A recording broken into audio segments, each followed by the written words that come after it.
السلام علیکم ورحمۃ اللہ وبرکاتہ۔ حضرات ملاحظہ فرمائیے، حضرت عمرو بن العاص کے حالات زندگی کا تیسرا حصہ۔ آپ رضی اللہ تعالی عنہ کے حالات زندگی اس سے پہلے ویڈیو نمبر 57 اور ویڈیو نمبر 58 میں بیان کر چکا ہوں، اور یہ ہے آپ رضی اللہ تعالی عنہ کے حالات زندگی کا تیسرا اور آخری حصہ۔ مہربانی فرما کر بیان سننے کے بعد اس کے بارے میں اپنی رائے سے باخبر کریں۔ جزاکم اللہ خیر۔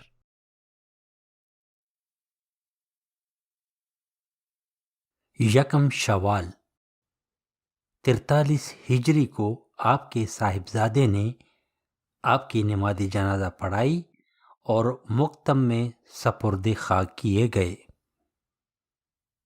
اولاد: آپ کے 2 لڑکے تھے، عبداللہ اور محمد، دونوں خولہ بنت حمزہ کے بطن سے تھے۔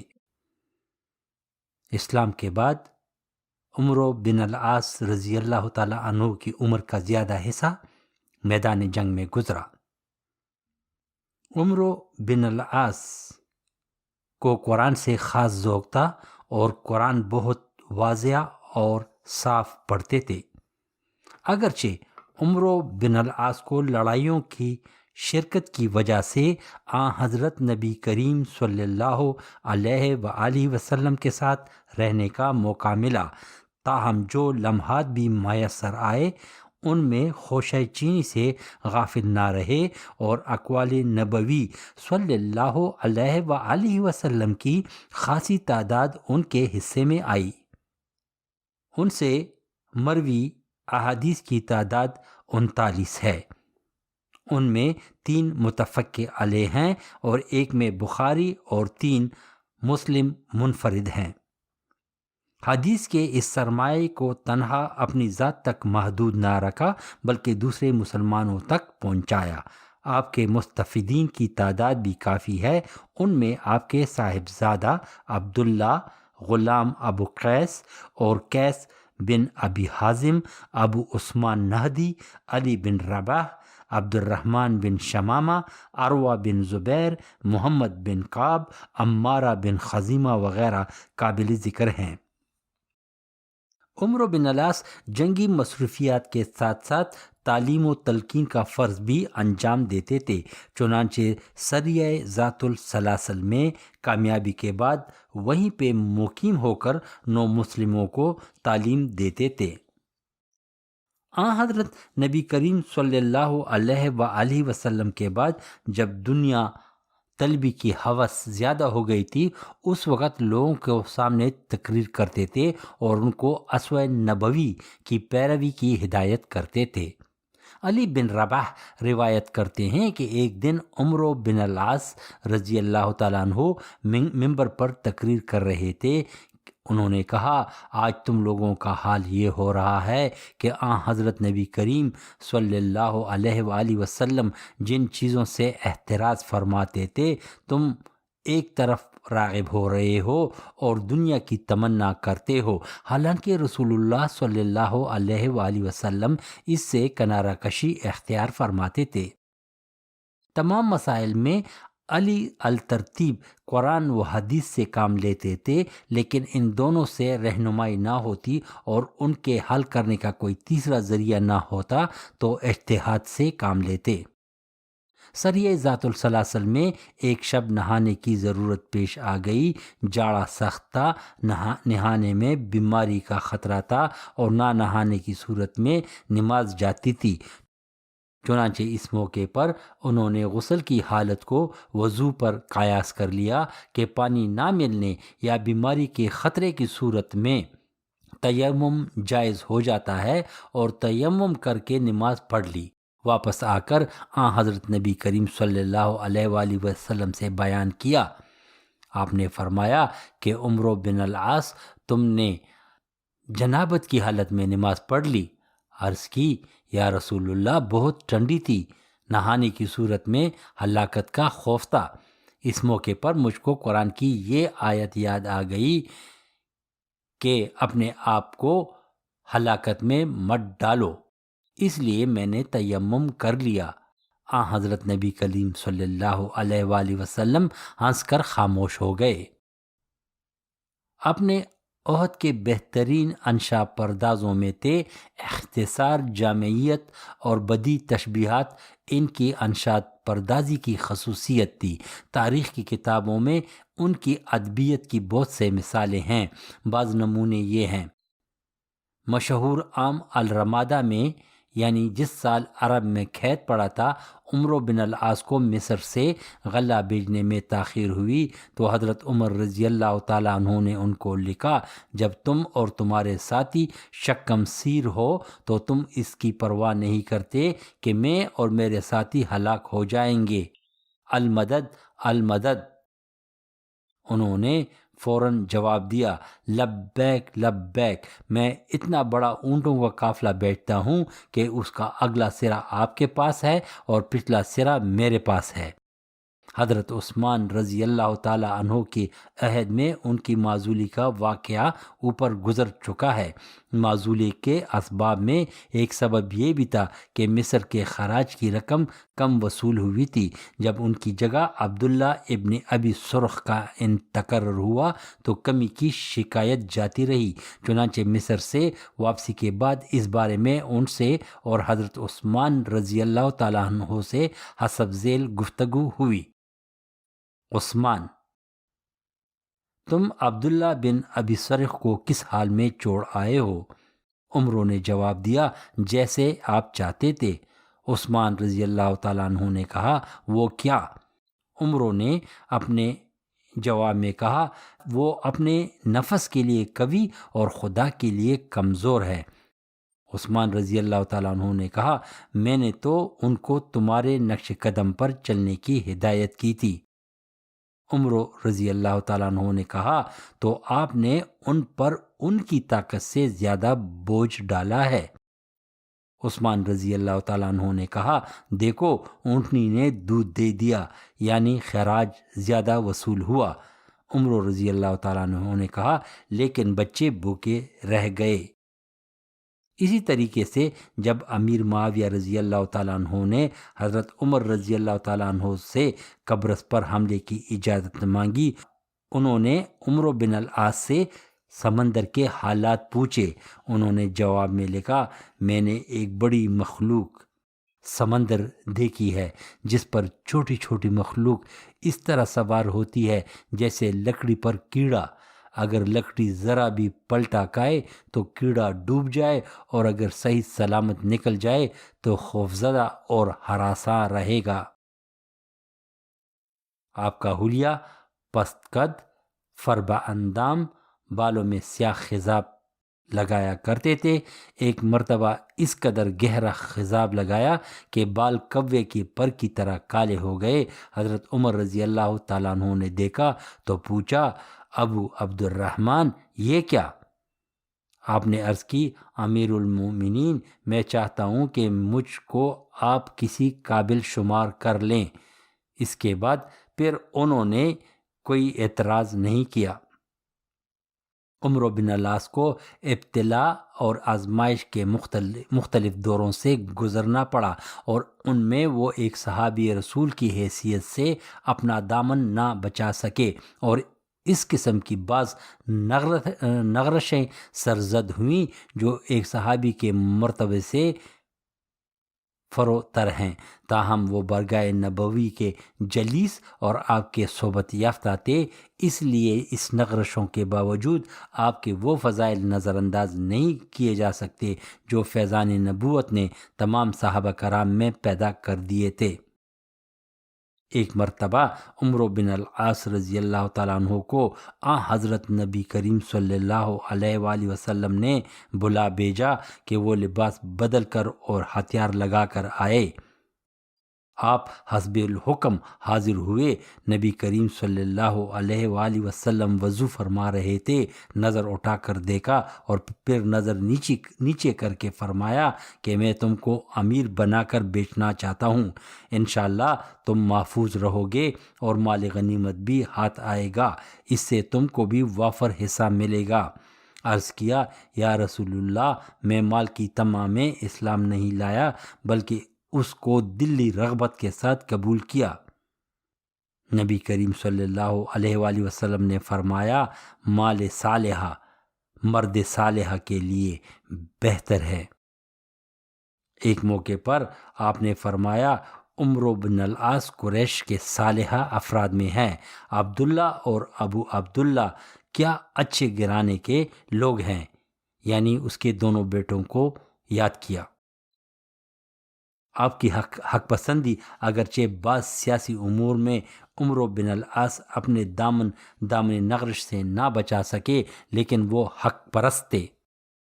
ایک دن خانہ کعبہ کے تھائے دیوار کے تلے بیٹھے لوگوں کو حدیث سنا رہے تھے کہ آن حضرت صلی اللہ علیہ وآلہ وسلم نے فرمایا کہ جس نے خلوص دل سے کسی امام کے ہاتھ پر بیعت کر لی، اس مقدور پر اس کی حمایت کرنی چاہیے، اور اگر کوئی دوسرا شخص اس کے مقابلے کے لیے کھڑا ہوا تو اس کی گردن اڑا دینی چاہیے۔ عبد الرحمن بن عبد اس حدیث کے راوی ہیں، نے کہا کہ خدا آپ کو خوش رکھے، کیا یہ حدیث آپ نے آن حضرت نبی کریم سے صلی اللہ علیہ وآلہ وسلم سے سنی ہے؟ عمرو بن العاص نے اپنے کانوں اور قلب کی طرف اشارہ کر کے کہا کہ میرے دونوں کانوں نے سنی اور قلب نے محفوظ رکھی۔ اس پر عبد الرحمن نے کہا کہ آپ کے چچا زاد معاویہ ہم لوگوں کو ناجائز طور پر ایک دوسرے کے مال کھانے اور جانیں ضائع کرنے کا حکم دیتے ہیں، حالانکہ خدا فرماتا ہے کہ اے لوگو ایک دوسرے کا مال ظلم اور زیادتی سے نہ کھاؤ۔ یہ سن کر عمرو بن العاص چپ ہو گئے اور کہا کہ جس میں خدا کی نافرمانی نہ ہوتی ہو اس کو مانو اور جس میں ہوتی ہو اس کو نہ مانو۔ خود آن حضرت نبی کریم صلی اللہ علیہ وآلہ وسلم نے ان کے متعلق بارہا تحسین کے کلمات ارشاد فرمائے۔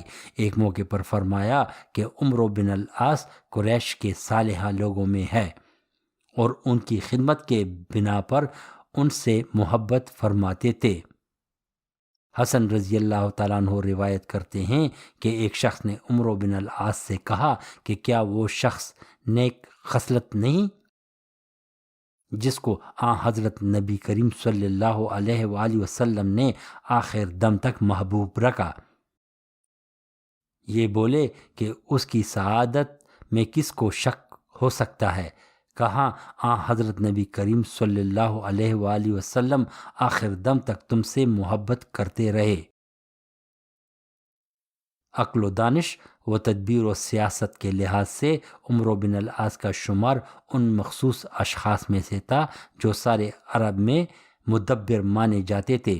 ان کی اصابت رائے کا خود آن حضرت نبی کریم صلی اللہ علیہ وآلہ وسلم نے ان الفاظ میں اعتراف فرمایا کہ تم اسلام میں صاحب رائے کے آدمی ہو۔ فاروق اعظم رضی اللہ تعالیٰ عنہ جیسے مدبر کہتا تھا کہ عمرو بن العاص حکومت کے لیے موزوں ہیں، اور جب کسی نے ضعیف الرائے کو دیکھتے تو تعجب سے فرماتے کہ اس شخص اور عمرو بن العاص کا خالق ایک ہے۔ اسی تدبیر و شجاعت کے بنا پر آن حضرت نبی کریم صلی اللہ علیہ وآلہ وسلم اکثر بڑی مہمیں انہی کے سپرد فرماتے تھے، اور بعض مرتبہ ابو بکر و عمر جیسے جلیل القدر صحابہ پر امیر بناتے تھے۔ جنگ صفین میں امیر معاویہ حضرت علی کے مقابلے میں ہتھیار ڈالنا چاہتے تھے، لیکن محض عمرو بن العاص کی تدبیر نے دفعتاً ہوا کا رخ بدل دیا، اور اس کے بعد جو کچھ ہوا وہ ان کی سیاست کا کرشمہ تھا۔ ان کی زندگی کا ہر صفحہ تدبیر و سیاست سے لبریز ہے۔ مغیرہ بن شعبہ تدبیر و سیاست میں ان کا جواب تھے، اس وجہ سے دونوں میں چشمک ہو جایا کرتی تھی۔ امیر معاویہ رضی اللہ تعالیٰ عنہ نے ان کو مصر کی حکومت پر مامور کرنے کے بعد ان کے بیٹے عبداللہ کو کوفہ کا والی مقرر کیا۔ مغیرہ کو معلوم ہوا تو انہوں نے امیر معاویہ سے کہا کہ ان دونوں باپ بیٹوں کو مصر اور کوفہ کا والی بنا کر تم نے اپنے کو شیروں کے جبڑے کے درمیان دے دیا۔ امیر معاویہ رضی اللہ تعالیٰ عنہ نے یہ بھی خطرہ محسوس کیا، چنانچہ عبداللہ کو معزول کر کے ان کی جگہ مغیرہ کو مقرر کیا۔ عمرو بن العاص کو اس کی خبر ہوئی تو انہوں نے امیر معاویہ سے کہا کہ تم نے ایسے شخص کو کوفہ کی حکومت سپرد کی ہے، اگر وہ خراج کھا جائے تو تم وصول بھی نہیں کر سکتے۔ مغیرہ واقعہ تنگ دست رہا کرتے تھے، اس لیے امیر معاویہ کی سمجھ میں بات آ گئی۔ انہوں نے ان سے خراج کا عہدہ نکال کر صرف امامت کے فرائض باقی رکھے۔ مغیرہ رضی اللہ تعالیٰ عنہ نے عمرو بن العاص سے کہا کہ یہ تمہاری شکایت کا نتیجہ ہے۔ انہوں نے کہا نہیں، بلکہ تمہاری شکایت کا جواب ہے۔ جہاد فی سبیل اللہ عمرو بن العاص کی زندگی میں اللہ کا عنوان بہت نمایاں ہے۔ تمام جنگوں میں مشہور خالد بن ولید کے دوش بدوش رہے۔ ان کا خود بیان ہے کہ ابتدائے اسلام سے حضرت نبی کریم صلی اللہ علیہ وآلہ وسلم نے کسی کو مغازی میں میرے اور خالد کے برابر نہیں کیا۔ شام اور مصر اور طرابلس میں ان کی فتوحات کی تفصیل اوپر میں آپ کے ذہن میں گزار چکا ہوں۔ مدینہ میں ذرا بھی کوئی خطرہ پیدا ہوتا فوراً ان کی تلوار میان سے نکل آتی تھی۔ ایک مرتبہ کسی سبب سے یک بیک لوگوں میں کچھ انتشار پیدا ہو گیا اور عام بگدڑ مچ گئی۔ صرف حضرت ابو حذیفہ رضی اللہ تعالیٰ عنہ کے غلام سالم مسجد میں تلوار چھپائے کھڑے رہے۔ عمرو بن العاص نے دیکھا تو یہ بھی تلوار لگا کر ان کے پاس کھڑے ہو گئے۔ اس کے بعد حضرت نبی کریم صلی اللہ علیہ وآلہ وسلم نے خطبہ دیا اور فرمایا کہ تم لوگ خدا اور رسول کی پناہ میں کیوں نہیں آئے؟ اور اس کی مثال عمرو بن العاص اور سالم کو تم لوگوں نے اپنا نمونہ کیوں نہ بنایا؟ خدا کی راہ میں بہت فراخ دلی کے ساتھ صدقہ دیتے تھے، جس کا اعتراف خود حضرت نبی کریم صلی اللہ علیہ وآلہ وسلم کی زبان مبارک نے بارہا کہا۔ علقمہ بن رمشہ بلوی بیان کرتے ہیں کہ حضرت نبی کریم صلی اللہ علیہ وآلہ وسلم نے ایک سریہ میں عمرو بن العاص کو بحرین بھیجا اور خود ایک دوسرے سریہ میں نکلے۔ ہم لوگ بھی ہم رکاب تھے، آپ پر کچھ غنود کی طاری ہو گئی، بیدار ہوئے تو فرمایا کہ خدا عمرو پر رحم کرے۔ یہ سن کر ہم میں سے ہر شخص اس نام کے اشخاص کا ذکر کرنے لگے۔ دوبارہ پھر آنکھ جھپک گئی اور ہوشیار ہو کر فرمایا خدا عمرو پر رحم کرے۔ جب تیسری مرتبہ آپ نے فکرے کو دہرایا تو ہم لوگوں سے ضبط نہ ہو سکا اور پوچھا آپ کا ارشاد کس عمرو کے متعلق ہے؟ فرمایا عمرو بن العاص۔ ہم لوگوں نے سبب پوچھا، فرمایا کہ مجھ کو وہ وقت یاد آ گیا جب میں لوگوں سے صدقہ منگواتا تھا تو وہ بہت وافر صدقہ لے آتے تھے، اور جب میں پوچھتا کہاں سے لاتے ہو تو کہتے تھے خدا نے دیا۔ ایک موقع پر آپ صلی اللہ علیہ وسلم نے 3 مرتبہ فرمایا خدایا عمرو بن العاص کی مغفرت فرما۔ میں نے جب ان کو صدقہ کے لیے بلایا تھا تو وہ صدقہ لے آئے تھے۔ حضرات، اس جگہ میں عمرو بن العاص کے والد العاص بن وائل کے بارے میں کچھ ذکر کرنا چاہتا ہوں۔ جس طرح ابو جہل اسلام کا دشمن تھا، اسی طرح العاص بن وائل بھی اسلام کے وہ دشمن تھے جو کسی سے کم نہ تھے اور رسول اللہ صلی اللہ علیہ وآلہ وسلم کو اذیت اور تکلیف دینے میں پیش تھے۔ ایک دفعہ العاص بن وائل نے ایک صحابی حضرت خباب بن ارتا جو کہ ایک لوہار تھا، اس سے کچھ اسلحہ بنانے کی درخواست کی۔ حباب رضی اللہ تعالیٰ عنہ نے وہ تلواریں اور اسلحہ بنا کر اس کے حوالے کیا، اور جب رقم کا تقاضا کیا تو اس نے جناب حباب رضی اللہ تعالیٰ عنہ سے پوچھا کہ میں نے سنا ہے کہ آپ اسلام اور محمد صلی اللہ علیہ وسلم کے پیروکاروں میں شامل ہو گئے ہیں، جس پر حباب رضی اللہ تعالیٰ عنہ نے جواب میں کہا ہاں میں مسلمان ہو گیا ہوں۔ یہ سننے پر العاص نے نبی کریم صلی اللہ علیہ وآلہ وسلم کے بارے میں بہت برا بھلا کہا، اور حباب رضی اللہ تعالیٰ عنہ کو کہا کہ جب تک آپ محمد صلی اللہ علیہ وسلم کے خلاف نہیں ہوں گے اس وقت تک میں آپ کو رقم نہیں دوں گا۔ خباب رضی اللہ تعالیٰ عنہ نے فرمایا اے العاص، اگر آپ مر جائیں اور دوبارہ زندہ ہو جائیں تو اس وقت بھی میں نبی کریم صلی اللہ علیہ وآلہ وسلم سے اپنا منہ نہیں موڑ سکتا اور نہ ان کے خلاف کوئی بات کروں گا، یہ بات بالکل ناممکن ہے۔ اس بات سننے پر العاص نے کہا کہ اچھا یہ بات ہے تو پھر سن لو کہ آپ کے نبی کہتے ہیں کہ ہم سب مریں گے اور اس کے بعد دوبارہ اپنے اہل و عیال کے ہمراہ اس دنیا میں پھر آئیں گے، پس جب میں دوبارہ زندہ ہو جاؤں اس وقت میں آپ کی رقم واپس کروں گا۔ اور اس کے بعد ان پر اتنا تشدد کیا کہ وہ قریب المرگ ہو گئے، البتہ ان کی زبان سے اللہ کے رسول صلی اللہ علیہ وآلہ وسلم کے بارے میں کوئی غلط لفظ نہیں نکلا۔ عاص بن وائل کی اس تمسخر اڑانے پر قرآن میں آیات نازل ہوئی کہ آپ لوگ دوبارہ زندہ ہونے کا مذاق اڑاتے ہیں، لیکن آپ کو معلوم ہونا چاہیے کہ یہ حقیقت برحق ہے اور ایسا ہی ہوگا۔ جب نبی کریم صلی اللہ علیہ وآلہ وسلم کے دعوت اسلام کے شروع میں جب قریش نے مختلف ہتھ کنڈے استعمال کیے کہ اللہ کے رسول دعوت دین حق سے باز آ جائیں، لیکن آپ صلی اللہ علیہ وسلم نے ان کی کوئی بات نہیں سنی، تو یہی مردود عاص بن وائل نے ایک تجویز اہل قریش کے سامنے پیش کی کہ اگر محمد صلی اللہ علیہ وسلم مانے تو ہم سب ایک دن اس کی خدا کی عبادت کریں گے اور ایک دن بمیاں محمد صلی اللہ علیہ وآلہ وسلم ہمارے بتوں اور دیوتاؤں کی پوجا کیا کریں گے، اس طرح ہم سب کا مذہب مشترک ہوگا، جس پر قرآن میں یہ سورت الکافرون نازل ہوا۔ جب نبی کریم صلی اللہ علیہ وآلہ وسلم کا بیٹا فوت ہوا تو اس وقت بھی آپ نے نبی کریم صلی اللہ علیہ وآلہ وسلم کا مذاق اڑایا اور بہت بیہودہ الفاظ استعمال کیے، حالانکہ ایسے وقت میں سخت دشمن بھی اگر ہمدردی نہیں کرتے بلکہ خاموش رہتے ہیں۔ ایک دفعہ نبی کریم صلی اللہ علیہ وآلہ وسلم نے اس کے پاؤں کی طرف اشارہ کر کے اس کے لیے بد دعا کی، جس پر چند دنوں بعد آپ گدے پر سوار تھے کہ آپ کے پاؤں کے تلوے کو زخم آیا اور چند دنوں کے اندر تمام جسم زہر آلودہ ہو گیا اور اس معمولی زخم سے وہ مر گیا۔ العاص ابن وائل کے دو بیٹے تھے، بڑے کا نام تھا عمر ابن العاص اور چھوٹے بیٹے کا نام تھا حشام ابن العاص۔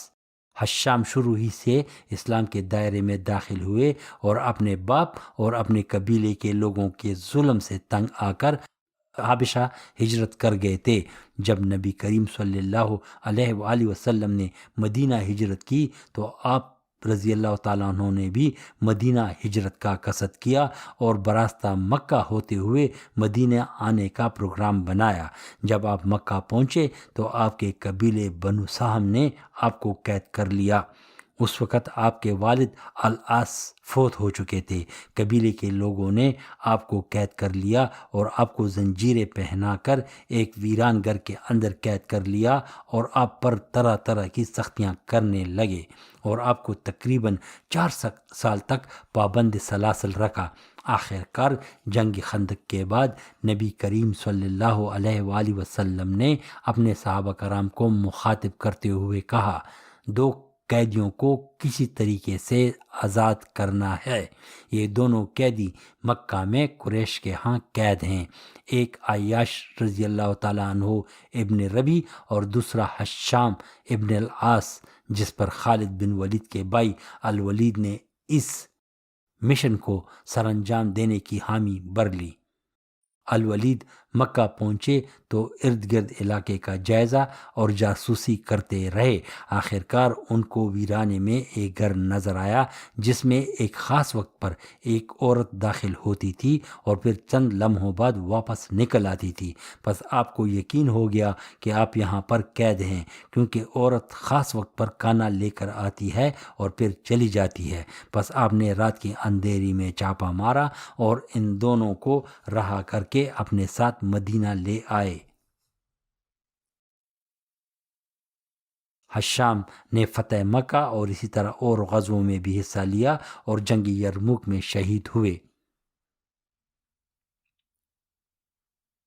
ایک دفعہ عمرو بن العاص سے کسی نے پوچھا کہ آپ دونوں بھائیوں میں کون بہتر تھا، تو انہوں نے فرمایا کہ ہم دونوں بھائیوں نے جنگ یرموک کے دوران آپس میں بیٹھ کر یہ دعا کی، یا اللہ ہم دونوں کو اس جنگ میں شہید کر دیں، لیکن اللہ نے اس کی دعا قبول کی اور میری نہیں، وہ یرموک میں شہید ہو گئے۔ اس کا مطلب ہے کہ وہ مجھ سے بہتر تھے۔ ذات السلاسل کے سریے کے دوران آپ رات کو اپنے لشکر کے ساتھ سفر کرتے تھے اور دن کو چھپ جاتے تھے، اور لشکر میں کسی کو آگ جلانے کی اجازت نہیں تھی۔ جب لشکر واپس آیا تو صحابہ کرام نے اللہ کے رسول صلی اللہ علیہ وآلہ وسلم سے شکایت کی، تو نبی کریم صلی اللہ علیہ وآلہ وسلم نے حضرت عمرو بن العاص سے باز پرس کی، تو انہوں نے جواب میں کہا کہ میں نہیں چاہتا تھا کہ ان لوگوں کو پتہ چل جائے یا ہماری موجودگی کی خبر ان کو مل جائے، بس اس لیے میں نے یہ جنگی طریقہ اپنایا تھا۔ اسی میں کسی کو تکلیف دینا میرا ہرگز خیال نہیں تھا۔ مصر پر حملہ کرنے کے لیے حضرت عمر رضی اللہ تعالی عنہ نے آپ کو صرف 4000 مجاہدین کے ساتھ حملہ کرنے کے لیے بھیجا۔ آپ نے مصر کو فتح کرنے کے بعد قاہرہ کے قریب نیا شہر استات آباد کیا، جو کہ اب قاہرہ کے شہر کے احاطے کے اندر ہے، اور قاہرہ شہر میں فسطاط مدغم ہو چکا ہے۔ اور پھر اسی فسطاط شہر میں ہی آپ نے مسجد عمرو بن العاص کی بنیاد رکھی۔ یہ مسجد اب بھی اپنی اسی جگہ پر موجود ہے۔ اور پھر اسی شہر کے بعد اسکندریہ پر بھی قبضہ کر لیا۔ اسی وقت دنیا کے سب سے بڑی کتابوں کی لائبریری اسی شہر میں تھی، اور یہ شہر تہذیب و تمدن کا گڑھ تھا، اور اس کے ساتھ ایک بہت اہم فوجی نقطہ نظر سے ایک قلعہ تھا، اور تمام نقل و حمل کے لیے اور سمندری راستوں کو اختیار کرنے کے لیے ادھر سے ہی گزرنا پڑتا تھا۔ حضرات، یہ تھے ہمارے آج کے صحابی حضرت عمرو ابن العاص رضی اللہ تعالی عنہ۔ آپ ان آخری 3 مہاجرین میں سے تھے جنہوں نے مدینہ سے مکہ کی طرف ہجرت کیا، کیونکہ اس کے بعد چند دنوں کے اندر مکہ فتح ہو گیا اور مہاجرین کا سلسلہ ختم ہو گیا۔ آپ نے تقریباً 86 سال کی عمر میں وفات پائی۔ ان للہ و انا الیہ راجعون۔ عزیز دوستو، آپ سے درخواست ہے کہ اس ویڈیو کو ضرور لائک کریں اور شیئر بھی کریں، تاکہ بہت سے لوگوں تک ہماری یہ نیک کوشش پہنچ سکے۔ والسلام، صلاح الدین غازی، کینیڈا۔